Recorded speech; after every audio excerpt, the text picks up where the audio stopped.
ઉપર હોય, ક્યાં ખાઈશ ક્યાં પીશ, પણ જ્યારે ગોવાળિયાની સાથે જઈને ગૌશાળામાં બંધાઈ જાય, ગાય નિશ્ચિંત થઈ જાય, કારણ કે બધી ચિંતા કરવા વાળો હવે ગોવાળિયો છે.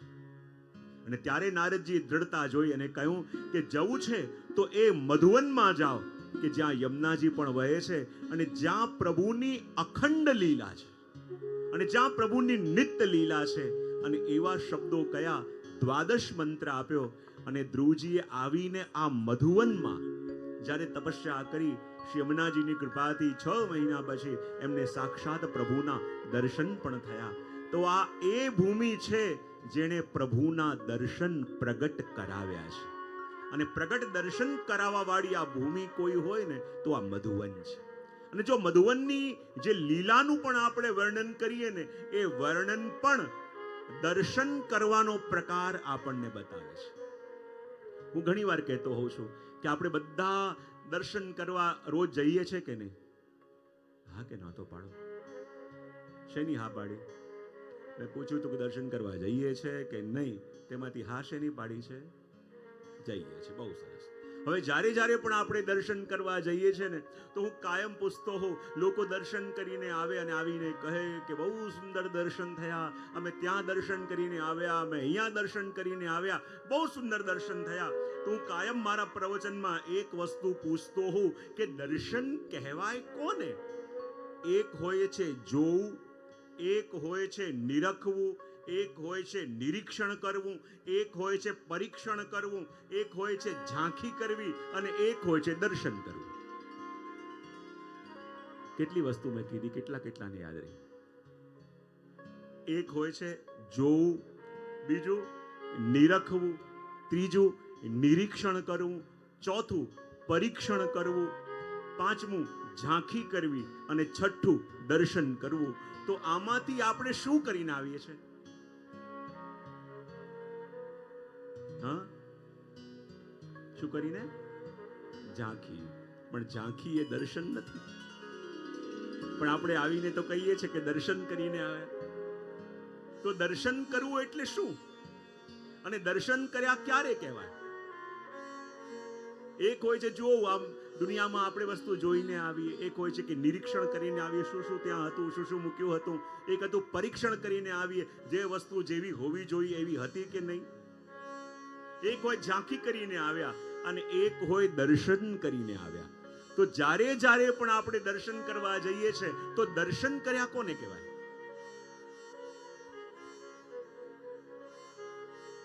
કેટલી શાંતિ છવાઈ ગઈ. જો દર્શન કર્યા કોને કહેવાય?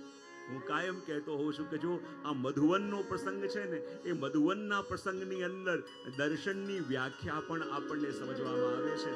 આ કયું સ્થાન છે? કહેવાય કે આ એ જ સ્થાન છે કે જેમાં સ્વામિનીજી એકવાર વિચાર કરે કે મારે પ્રભુનું ધ્યાન કરવું છે, મારે પ્રભુનું સ્મરણ કરવું છે. અને એ વિચાર કરીને સ્વામિનીજી આ મધુવનમાં આવ્યા. અને મધુવનમાં સ્વામીજીએ સંકલ્પ કર્યો હતો કે આ મધુવન તો એ ભૂમિ છે કે જ્યાં પ્રભુની નિત્ય ઉપસ્થિતિ છે. તો અહીંયા નેત્ર બંધ કરી મારે પ્રભુનું ધ્યાન કરવું છે. અને નેત્ર બંધ કરી જ્યાં પ્રભુનું ધ્યાન કરવા બિરાજ્યા, મનમાં વિચાર આવ્યો, કોઈ આવીને મારા ધ્યાનને ભંગ ન કરી દે, કોઈ આવીને વિક્ષેપ ન નાખે. તો પોતાની સખીઓને કહી દીધું કે જો હું પ્રભુના ધ્યાનમાં અહીંયા બેસું છું, કોઈ પણ આવે તો એને આવા દેશો નહીં. ગોપીઓએ કહ્યું કોઈ પણ હોય તો? સ્વામીજી કહ્યું હા, કોઈ પણ કેમ ન હોય, એને આવા દેશો નહીં. અને સ્વામીજી નેત્ર બંધ કરી જ્યાં પ્રભુના ધ્યાનમાં બિરાજમાન થયા, અને ત્યાં જ થોડી વાર થઈ અને પ્રભુ રાધાજીને શોધતા શોધતા ત્યાં આવ્યા. અને જ્યાં શોધતા શોધતા આવ્યા, ગોપીઓએ એકબીજાને જોઈને કહ્યું કે રાધાજી આજ્ઞા આપી હતી કે કોઈ પણ આવે તો એને આવા દેશો. અને પાછું ગોપીઓ ચોખવટ કરી હતી, કોઈ પણ હોય તો. અને રાધાજીએ કહ્યું પણ હતું, આ કોઈ પણ કેમ ન હોય, એને આવા દેશો નહીં. અને બધી સખીઓ પ્રભુને ત્યાં જ અટકાવી દીધા કે પ્રભુ, હમણાં સ્વામીજી આપના ધ્યાનમાં મગ્ન છે, તો આપ અહીંયા ઉભા રહો. પ્રભુ કે આ કેવી લીલા? મારા ધ્યાનમાં મગ્ન છે કે હું ક્યારે મળું, અને હું આવું છું અને મને અટકાવી દીધા. બોલે આપને જવાની આજ્ઞા નથી.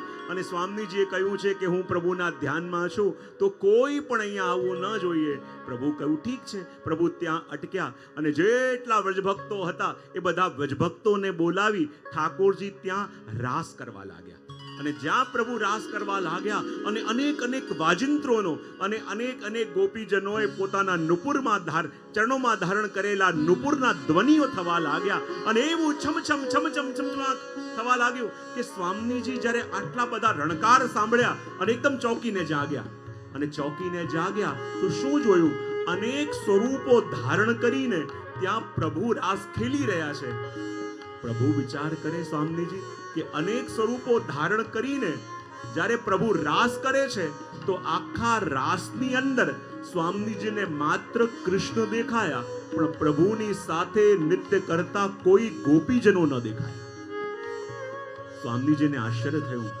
પ્રભુની પાસે આવ્યા અને પ્રભુની પાસે આવીને કહેવા લાગ્યા, પ્રભુ એક વાત ન સમજાય. જ્યારે આપ રાસ કરતા હતા અને જ્યારે આપ રાસ કરો તો આપના વ્રજભક્તો સાથે રાસ કરતા હો છો, ને જ્યારે વ્રજભક્તો સાથે રાસ કરતા હો છો તો જ્યારે આજે મેં નેત્ર ખોલ્યા અને નેત્ર ખોલીને દર્શન કર્યા તો પ્રભુ આપના તો દર્શન અનેક સ્વરૂપોમાં થયા, પણ આપના વ્રજભક્તોના દર્શન કેમ ન થયા? ત્યારે પ્રભુએ કહ્યું, સ્વામીજી સૌથી મોટી ભૂલ આપે શું કરી? જ્યારે આંખો બંધ કરી આપ મારું સ્મરણ કરતા હતા તો મારા એકલાનું સ્મરણ કર્યું કે મારા પરિકર સાથે, મારા વ્રજભક્તો સાથે મારા સ્મરણ આપે કર્યા? ત્યારે કહ્યું કે ના, મેં તો આજે એકલા આપનું ચિંતન કર્યું. તો પ્રભુ કહે, એકલા મારું ચિંતન કરવું એ અધૂરા દર્શન છે, પણ મારા વ્રજભક્તો સાથે, મારા પરિકર સાથે મારા દર્શન કરવા ત્યારે માનું કે આ પૂર્ણ દર્શન મને થયા. તેમ પ્રભુના પરિકર સાથે જ્યારે દર્શન થાય, જો પ્રભુના દર્શન કરવા જઈએ તો ત્યાં જે ગોપી ગ્વાલ ખિલોના બધા હોય ને એ પણ ઠાકોરજીનો પરિકર છે. અને ઠાકોરજીના પરિકર સાથે જે દર્શન થાય એ સંપૂર્ણ દર્શન આપણને થયા કહેવાય. કહે કે તમે મારું ચિંતન કર્યું, પણ એકલા મારું ચિંતન કર્યું. જ્યારે મારા પરિકર સાથે મારું ચિંતન કરશું ત્યારે તમને મારા સહજ અને પૂર્ણ દર્શન થશે. અને પુનઃ સ્વામીજીએ જ્યારે ઠાકોરજીના પરિકર સાથે પ્રભુનું ચિંતન કર્યું ત્યારે આપના વ્રજભક્તોના દર્શન આપને થયા. જો આ પ્રભુના વ્રજભક્તોના સહિત પ્રભુના દર્શન થવા એ પૂર્ણ દર્શન કહેવાય. અને જો જ્યારે ગુરુ કૃપા કરીને, પ્રભુ કૃપા કરીને આપણને દ્રષ્ટિ આપે ને ત્યારે એ પ્રભુના દર્શનની અવસ્થાઓને આપણે પાર કરીએ. જો બહુ ધ્યાનથી સમજજો. આપણે ત્યાં જેમ કહેવામાં આવે ને કે આ શરીરના પણ 5 પરતો છે. સાંભળ્યું છે તમે?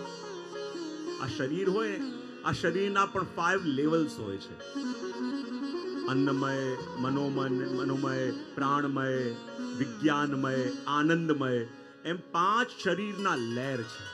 એવી રીતે આપણી આંખો અને આપણી દ્રષ્ટિના પણ 5 લેર છે. 4 થી 5 લેર છે.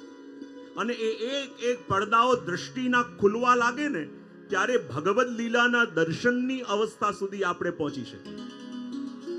જેમ જેમ તમે ભગવદ નામ લો ને અને જેમ જેમ ભગવત સેવા કરો તો સૌથી પહેલા તમને સ્વપ્ન દર્શનની દૃષ્ટિ મળે. કઈ દૃષ્ટિ મળે? જરા ભાવથી બોલો તો ખરા. અને સ્વપ્ન દર્શન એટલે શું? રાત્રે તમને સ્વપ્નમાં પ્રભુની લીલાઓની ઝલક મળે, પ્રભુના દર્શન મળવા, પ્રભુએ કંઈક આવીને આજ્ઞા કરી, પ્રભુએ કંઈક ઝાંકી આપણને કરાવી, તો એ દૃષ્ટિની પહેલી પડત ખુલી અને સ્વપ્ન દર્શનની આપણને અવસ્થા મળી. સ્વપ્ન દર્શન પહેલી અવસ્થા. બીજી ભાવ દ્રષ્ટિ. બીજી કઈ? જરા ભાવથી બોલો તો ખરા. તો આપણને પણ જ્યારે એ અવસ્થા સુધી પહોંચી આપણને ખ્યાલ હોય. ભાવ દ્રષ્ટિ એટલે શું? આજે ઠાકોરજીના સન્મુખ જઈએ ને અને ઠાકોરજી જાણે આપણને કંઈક કહી રહ્યા હોય, પ્રભુને કંઈક આપણને જતાવી રહ્યા હોય, પ્રભુ આપણને કંઈક સંકેત આપી રહ્યા હોય, એવી દ્રઢ અનુભૂતિ થાય. અને જે પ્રભુએ જતાવ્યું હોય આપણે બહાર નીકળીએ કે કોઈક આવીને એ જ વાત આપણને કરે અને આપણને લાગે અરે જે વસ્તુ જાણે પ્રભુ કહી રહ્યા હતા અને એ જ વસ્તુ કોઈના મુખથી નીકળી, ત્યારે માનવાનું આ બીજી દૃષ્ટિની લહેર આપણી ખુલી છે, જેને કહેવાય ભાવ દ્રષ્ટિ. ત્રીજું જ્ઞાન દ્રષ્ટિ. જ્ઞાન દ્રષ્ટિ એટલે શું? જ્યારે જીવનમાં કઈ પણ નાની નાની ઘટનાઓ ઘટતી હોય ને અને મનને અનુકૂળ ન હોય એવી ઘટના ઘટે તો મન વિચલિત થઈ જાય છે કે નહીં? હા તો પાડો. હા પાડી કે ના પાડી? બહુ સરસ. એની હા પાડી. જીવનમાં જે ઘણીવાર નાની નાની ઘટનાઓ પણ એવી ઘટતી હોય કે જેના માટે આપણે માનસિક રીતે તૈયાર ન હોઈએ અને મનથી તૈયાર ન હોઈએ અને એવી ઘટના ઘટે તો મન વિચલિત થઈ જાય. પણ ત્રીજી અવસ્થા એટલે જ્ઞાન દૃષ્ટિ. અને જ્ઞાન દૃષ્ટિ એટલે ગમે તેવી વિકટ પરિસ્થિતિ હોય ને, ઘરના બધા વિચલિત હોય, ઘરના બધા બેચેન હોય, પણ એ વ્યક્તિ બહુ સ્વસ્થ હોય, ના બધું સારું થઈ જશે. જાણે પ્રભુ એને સંકેત આપી રહ્યા છે કે ના, આ જે ઘટી રહ્યું છે ને એની અંદર પણ મારી કંઈક કૃપા છે. આજે જીવનમાં બની રહ્યું છે એમાં પણ મારો કંઈક સંકેત છે. એ સંકેત બીજા કોઈ પામી ન શકે પણ એ પામી લે છે ત્યારે એને કહેવાય છે જ્ઞાન દૃષ્ટિ. કઈ દૃષ્ટિ? આ ત્રીજી લહેર જ્યારે આંખો નહીં ખોલે. જો આ આંખો આપણે જોઈએ છે ને, આ આંખો તો ભૌતિક આંખો છે. અને આ ભૌતિક આંખો તો જે જોવું જોઈએ એ જોઈ ન શકે, ન જોઈએ તો એ ચાલે, એ જોવા માટે ટેવાયેલી છે. અને આનાથી આગળ જઈએ ત્યારે આપણને મળે જેને કહેવાય દિવ્ય દૃષ્ટિ. કઈ વસ્તુ? તમે જેટલું ભગવત નામ લો ને, ભગવત નામ, ભગવત જાપ અને ભગવત સેવા દ્વારા તમે એ અવસ્થા સુધી પહોંચી શકો. અને કોઈ ગુરુનું માર્ગદર્શન આપણને મળે ને અને એ આપણને રસ્તો બતાવે તો એ દિવ્ય દૃષ્ટિની અવસ્થા સુધી આપણે પહોંચીએ તો જુઓ, પ્રભુ જે પ્રગટ લીલા હમણાં કરી રહ્યા છીએ ને એ પણ જોવાનું સામર્થ્ય આપણને પ્રાપ્ત થાય. જો જ્યારે જ્યારે પણ આપણે પ્રભુની લીલા વિશે સાંભળીએ છીએ ને તો 3 પ્રકાર હોય. એક, જેમ તમે કોઈ વિડીયો કે સીડી જોતા હો કે યુટ્યુબમાં જોતા હો, વર્ષો પહેલું થયેલું રેકોર્ડિંગ તમે જોતા હો ને એ પણ જોયું કહેવાય. થોડા કલાકો પહેલા રેકોર્ડિંગ થયું અને પાછું ટેલિકાસ્ટ થાય એને કહેવાય ડી લાઈવ. એ પણ તમે જોતા હો. અને ત્રીજું હોય લાઈવ. 3 અવસ્થા હોય કે ન હોય? તમે કઈ પણ ચિત્ર જુઓ એના કેટલી અવસ્થા મેં કહી? એક, જૂનું વર્ષો પહેલા કરેલું રેકોર્ડિંગ. બીજું ડી લાઈવ, થોડા કલાકો પહેલા થઈ ગયું છે અને આપણે હવે એ જોઈ રહ્યા છીએ. ત્રીજું લાઈવ, જે થઈ રહ્યું છે હમણાં એટ પ્રેઝન્ટ આપણે જોઈ રહ્યા હોઈએ. તો આપણે જે પણ ભગવદ લીલાના પ્રસંગો જીવનમાં સાંભળીએ છીએ, જે પણ અનુભવ કરીએ છીએ, એ કયા અધિકતર સાંભળીએ છીએ? જૂનું રેકોર્ડિંગ, ડી લાઈવ કે લાઈવ? હા, જીવનમાં અધિકતર જે ભગવદ લીલાના પ્રસંગો આપણે શ્રવણ કરીએ છીએ કઈ અવસ્થાના? કોઈ કે અનુભવ ક્યારેક કર્યું હતું વર્ષો પહેલા એ આપણે સાંભળીએ છીએ તો ક્યાંક એ જૂનું રેકોર્ડિંગ છે કે નહીં? થોડા સમય પહેલાનું જ્યારે કોઈ આપણને એના અનુભવ શેર કરે તો એ થયું ડી લાઈવ. પણ આપણે પોતે એ લીલાના સાક્ષી બનીએ, આપણે પોતે એ લીલાનો અનુભવ કરીએ તો એને કહેવાય લાઈવ. જેમણા યુટ્યુબમાં આવી રહ્યું હોય અને બધા ઘર બેસીને જોતા હોય, શું કહેવાય? લાઈવ. તો એમ ભગવદ લીલા એ પણ જ્યારે લાઈવ જોવાનો અનુભવ આપણને ક્યારે થાય? કે જ્યારે આ દિવ્ય દૃષ્ટિ આપણને પ્રાપ્ત થાય. ચોથી લહેર આંખોની જ્યારે ગુરુ ખોલી દે ત્યારે સાચા અર્થમાં એ પ્રભુની પ્રગટ લીલાના દર્શન કરવાનો સૌભાગ્ય આપણને મળે.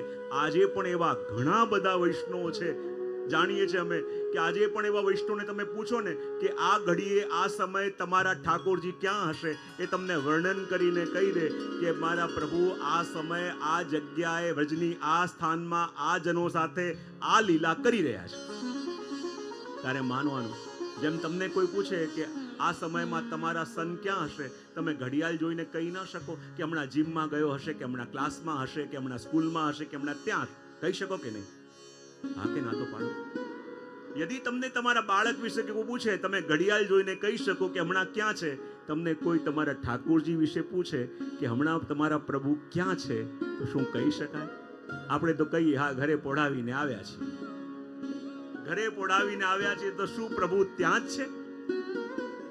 જ્યાં મૂકીને આવ્યા છીએ એમ મનાય નહીં કે ત્યાં જ છે. એવા ઘણા જીવો હોય, જ્યારે ચોથી લહેર ખુલી જાય ત્યારે ઘણા એવા વૈષ્ણવો છે કે જે તમને કહી શકે કે આ સમયે મારા પ્રભુ કઈ જગ્યાએ કોની સાથે શું લીલા કરી રહ્યા છે. એ દ્રષ્ટિ જ્યારે મળે ત્યારે સાચી દ્રષ્ટિ આપણને મળી કહેવાય. અને જો અહીંયા એ જ બતાવ્યું કે જ્યારે પ્રભુના દર્શન કરવા માટે પણ જઈએ અને પ્રભુનો પરિકર સાથે જ્યારે દર્શન આપણને થાય, અને પરિકર સાથે દર્શન શું? અમારા તાજી મહારાજ શ્રી રમણ પ્રભુ એમના વચનામૃતમાં આપ આજ્ઞા કરે કે જુઓ આ ઠાકોરજીના ખંડપાઠમાં પણ જેટલા ખિલોના છે ને એ બધા ખિલોના પ્રભુના વ્રજભક્તો છે. અને વ્રજભક્તોનો ભાવ એમાં કરવાનો કે એમની આડીથી આપણને પ્રભુ મળશે, એમની કૃપાથી આપણને પ્રભુના દર્શન થશે, એ ભાવ રાખવાનો.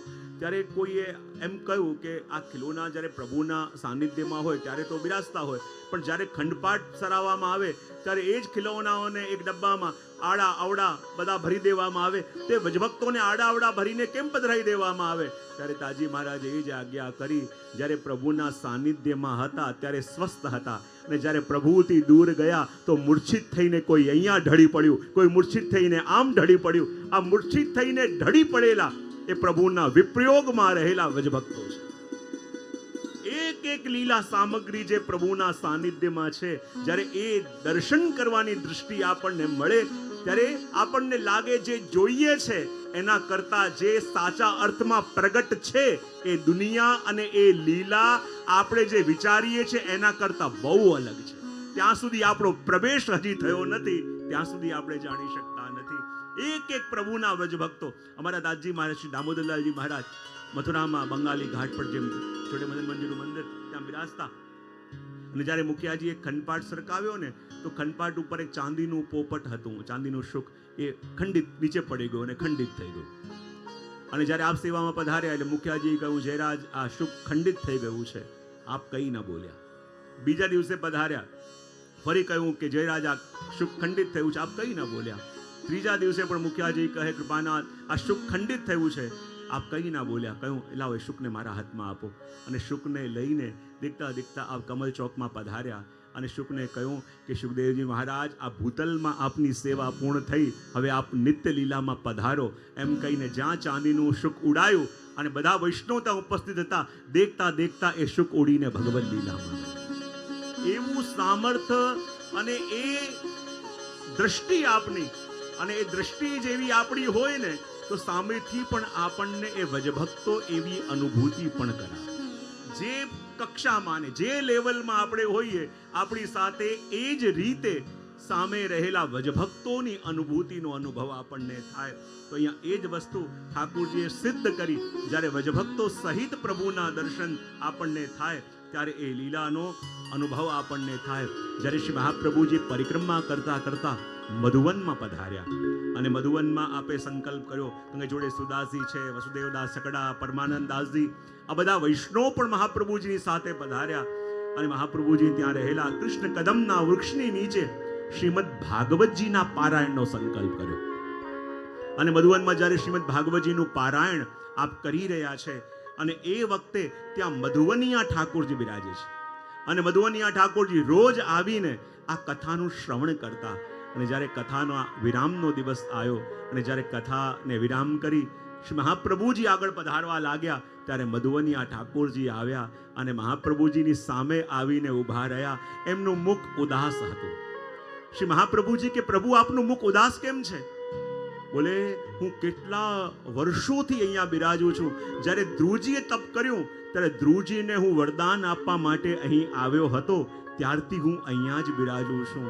અને મારા મનમાં એ કામના હતી કે જ્યારે આપ અહીંયા પધારશો અને આપના મુખે મારે ભગવદ લીલા, મારા વ્રજભક્તોના ચરિત ભાગવત સ્વરૂપે શ્રવણ કરવાના છે. અને આપના મુખે કથા શ્રવણ કરી અતિ આનંદ થયો. અને હવે મારી એવી ઈચ્છા છે કે આપ મને આપની સાથે પધરાઈને લઈ જાઓ અને મારો સેવા પ્રકાર પ્રારંભ કરો.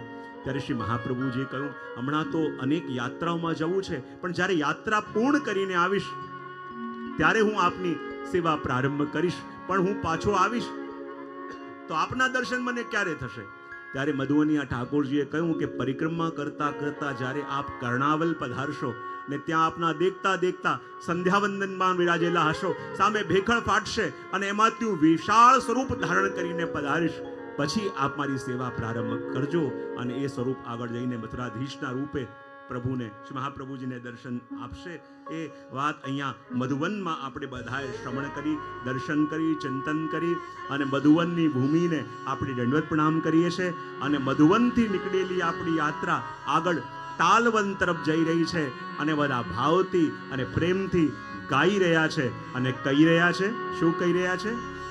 શ્રી કૃષ્ણ શરણમ મમ જય, શ્રી કૃષ્ણ શરણમ મમ, શ્રી કૃષ્ણ શરણમ મમ જય, શ્રી કૃષ્ણ શરણમ મમ, શ્રી કૃષ્ણ શરણમ મમ જય, શ્રી કૃષ્ણ શરણમ મમ,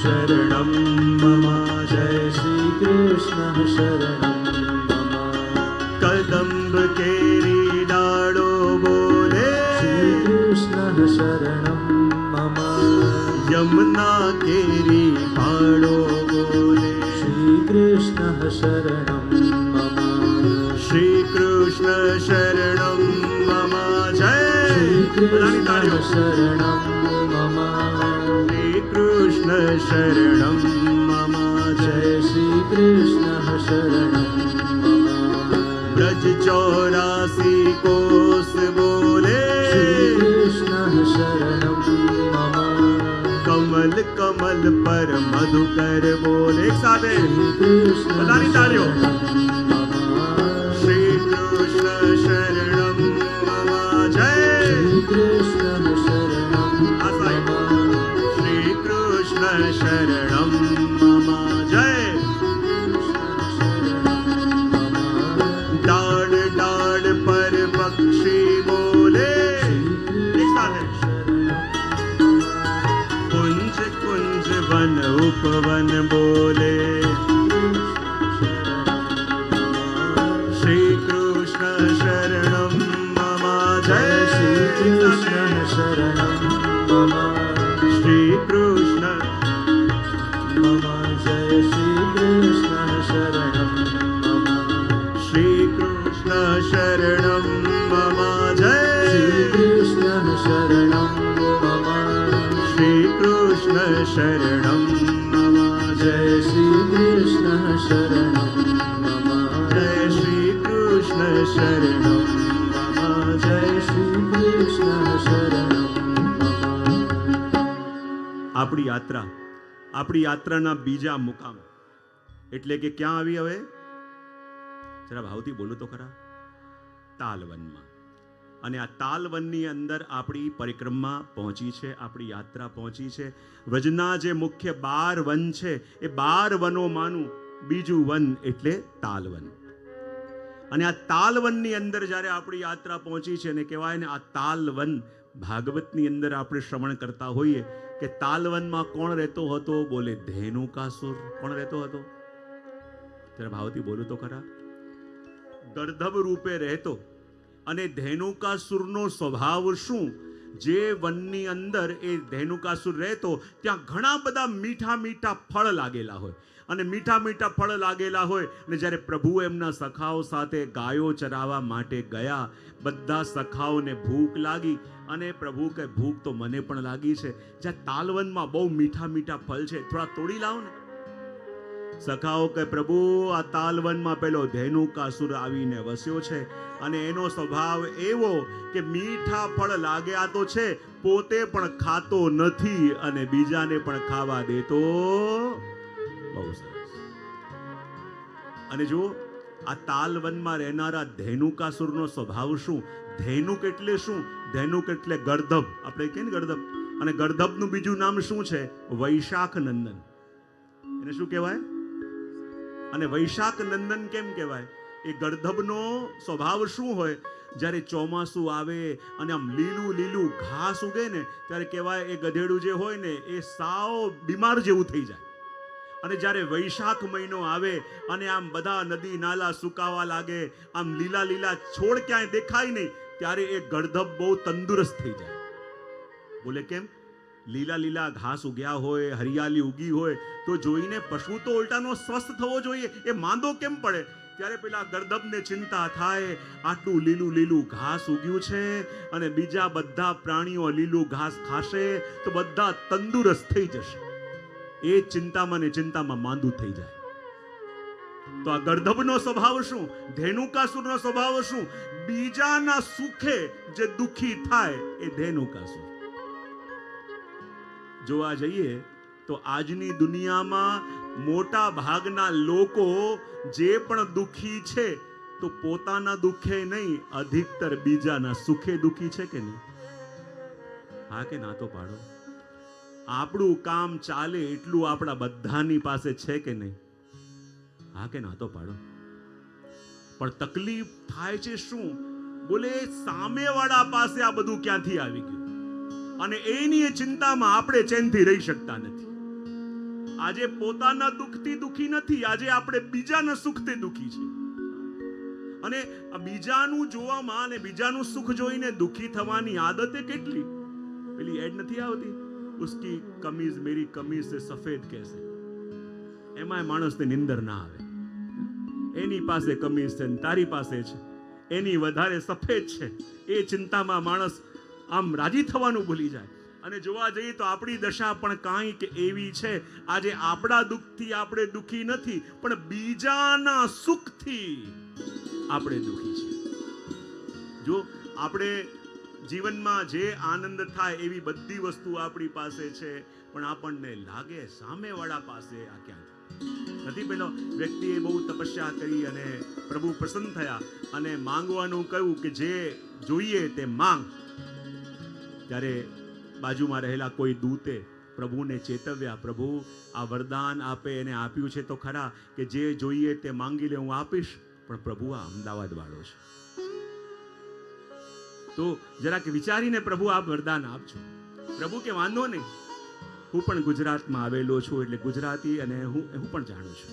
પ્રભુ કે જો હું તને જે જોઈએ તે આપું, પણ મારી શરત એક. પ્રભુ પેલો કે શું? બોલે જે તું માંગે તને બધું મળશે, ખાલી સામેવાળાને તું જે માંગે એના કરતા ડબલ મળશે. 25 વર્ષ વીતી ગયા, પેલો માંગી ન શક્યો. બોલે એક બંગલો માંગુ ને સામે 2 આવે, એ ગાડી માંગુ ને સામે 2 આવે, તો પછી મજા શું આવે? મજા તો ત્યારે આવે કે જ્યારે મારી પાસે કંઈક હોય અને આજુબાજુ વાળા પાસે કંઈ ના હોય, તો બતાવવાની મજા આવે. હું મારી ગાડી લઈને નીકળ્યું ને ત્યાં કોઈની પાસે ન હોય તો લાગે. આ જ્યાં હું એક ગાડી લઈને નીકળું સામે 2 પાર્ક કરેલી હોય તો શું મજા આવે? એક બંગલો માંગુ સામે 2 હોય તો શું મજા આવે? 25 વર્ષ વીતી ગયા, કંઈ માંગી ન શક્યો. અને પછી એને કંઈક યાદ આવ્યું અને આવીને કહે કે પ્રભુ મારે એક વસ્તુ માંગવી છે. બોલે શું? એવી કૃપા કરો કે મારી એક આંખ ચાલી જાય. આની એક ગઈ, સામેવાળાની 2 ગઈ. હવે એને મજા પડી. એ કહે કે એવું કરો પ્રભુ કે હવે અહીંયા ઘરની બહાર એક ખાડો થઈ જાય અને એને એક ખાડો માંગ્યો, પેલાને 2 ખાડા થાય. લો જેવો નીકળે ખાડામાં પડે, જેવો નીકળે ખાડામાં પડે. અને આને બહુ મજા આવે. અને મજા આવતી હતી ત્યાં એકવાર જે બીજી બચેલી આંખ હતી અચાનક ખિલ્લી વાગી અને એ આંખે ગઈ. એ કહે પ્રભુ મારી બીજી આંખે ગઈ, હવે આંખો આપો. પ્રભુ કે એ સંભવ નથી, તને 2 આપું તો એને 4 આપવી પડે. હવે આમ જ બેઠો રહે. પ્રભુ કહે તને અવસર મળ્યો, તારે જે જોઈતું હતું, તારે જે પામવું હતું એ પામી શકતો હતો, પણ બીજા વાળા પાસે ન આવી જાય, બીજા સુખી ન થઈ જાય, બીજાની પાસે બધું ન આવી જાય, એની ચિંતામાં ને ચિંતામાં આપણે દુખી હોઈએ છીએ અને બીજાનું સુખ જોઈ ન શકે. અને ઘણીવાર આપણને લાગે કે જ્યાં કોઈ લેવા દેવા ન હોય ને ત્યાં આપણે ટેન્શન લઈને માથે ફરતા હોઈએ. એક ભાઈ મને કહેવા, ફલાણા ઉદ્યોગપતિ આટલો એના લગ્નમાં ખર્ચ. મેં કોઈ તારા પાસે લોન લીધી છે ભાઈ? તારે કાંઈ લેવા દેવા છે? તું એનું ફાઇનાન્સ એડવાઇઝર છું? બોલે ના. તારે કઈ લેવા દેવા છે? તારે કઈ ભરવાના આવશે લોન? બોલે ના. તો તારી ચિંતા કર, બીજા ગામની ચિંતા કેમ કરે છે? આ અડધા લોકો જીવનમાં ગામની ટેન્શનમાં બીમાર પડેલા હોય છે. પોતે પોતાને સાચવી શકતા નથી અને ગામનું મેનેજ કરવામાં પડ્યા હોય છે. અને ગામનું મેનેજ કરવામાં પડ્યા હોય છે અને એમાં દુખી હોય છે, કઈ ઠેકાણા પડતા નથી હોતા. અને એટલા માટે કહ્યું કે આ તાલવન એટલે શું? કે જેમાં ધેનુકાસુર રહે છે. અને ધેનુકાસુરનો સ્વભાવ શું? કે પોતે સુખી ન રહેવું અને બીજાને પણ સુખી રહેવા દેવા. હા, બધા લોકો આનંદ કરતા હોય અને બીજાના આનંદમાં વિક્ષેપ પાડે એ ધેનુકાસુર. અને આ ધેનુકાસુર રહેતો હતો અને ભગવાને દાઉજીના મદદથી એ ધેનુકાસુરને ત્યાંથી હટાયો. કારણ કે આ તાલવન છે. તાલ કોને કહેવાય? જ્યાં બે તાળી પડે એનાથી બી તાલ આવે ને. તાલ કે જ્યાં પ્રભુ સાથે જીવનો તાલ મળે એ પણ તાલવન છે. અને એક અને એક મળે ત્યારે તાલ થાય. કોઈ ચિંતકે બહુ સુંદર કહ્યું છે કે એક અને એક મળીને બે થાય એ ગણિત. એક અને એક મળીને બે થાય એ ગણિત. એક અને એક મળીને 11 થાય એ સંગઠન. એક અને એક મળીને બે થાય એ ગણિત. એક અને એક મળીને 11 થાય એ સંગઠન. એક અને એક મળીને એક થાય એ પ્રેમ. એક અને એક મળીને એક થાય એ પ્રેમ. અને એક અને એક મળીને શૂન્ય થાય એ આધ્યાત્મ. એક અને એક મળીને શૂન્ય થાય એ આધ્યાત્મ. એક અને એકને મળવા ન દેવા એ કૂટનીતિ.